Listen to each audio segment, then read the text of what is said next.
మరి ఈ political party ఏదైతే తెలంగాణ ప్రజల కోసం వచ్చిందో అది టెక్నికల్గా అధికారం తెచ్చుకోవడానికి ఎన్నికల్లో పాల్గొనడానికి డెఫినెట్గా బాగుంటుంది. కానీ దానికి ఒక ఆత్మ ఉండాలి, దానికి ఒక నేపథ్యం ఉండాలి. ఇవాళ బీఆర్ఎస్తో అదే కదా ప్రాబ్లం. టెక్నికల్గా బాగున్నారు, ఎలక్షన్ పోతున్నారు, సీట్లు గెలుస్తున్నారు, కానీ తెలంగాణ ఆత్మను కోల్పోయింది. కాబట్టే ఇవాళ తెలంగాణ రాష్ట్ర సేన వచ్చింది. నేను తెలంగాణ ప్రజలందరికీ చేతులు జోడించి నమస్కరించి ఒక మాట చెప్తున్నా, హార్ట్ఫుల్గా చెప్తున్నా, నా హృదయాంతరాల నుంచి ఒక మాట చెప్తా ఉన్నా. నేను తెలంగాణలో ఉన్న 3.5 కోట్ల మంది తెలంగాణ బిడ్డలందరికీ ఒక అమ్మగా పరిణితి చెందాలనుకుంటున్నా.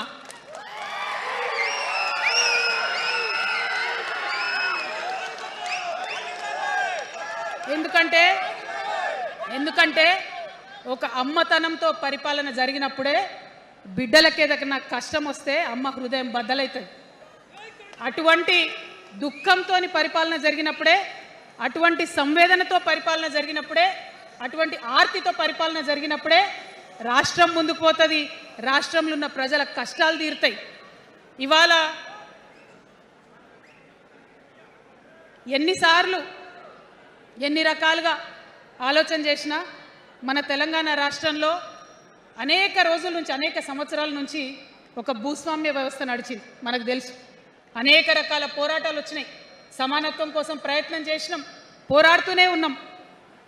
అది రైతాంగ సాయుధ పోరాటం కావచ్చు, ముల్కీ ఉద్యమం 1952 కావచ్చు, 1969లో తెలంగాణ ఉద్యమం కావచ్చు, తర్వాత వచ్చినటువంటి నక్సలైట్ ఉద్యమం కావచ్చు, అనేక సామాజిక ఉద్యమాలు, ఎందరో మంది మహానుభావులు, ప్రొఫెసర్ జయశంకర్ గారి దగ్గర నుంచి మొదలు పెడితే చాకల ఐలమ్మ గారు, దొడ్డి కొమరయ్య గారు, ఆరుట్ల కమలాదేవి గారు, రావి నారాయణ రెడ్డి గారు, సురవరం ప్రతాప్ రెడ్డి గారు, దాశరథి గారు, కాళోజీ గారు, నక్సలైట్ ఉద్యమంలో గద్దరన్న గారు, గణపతి గారు, మారోజు వీరన్న గారు, సాంబశివుడు గారు, ఇట్లా అనేక మంది పోరాటం చేస్తే అంతో ఇంతో సమానత్వం ఇప్పుడు వచ్చింది.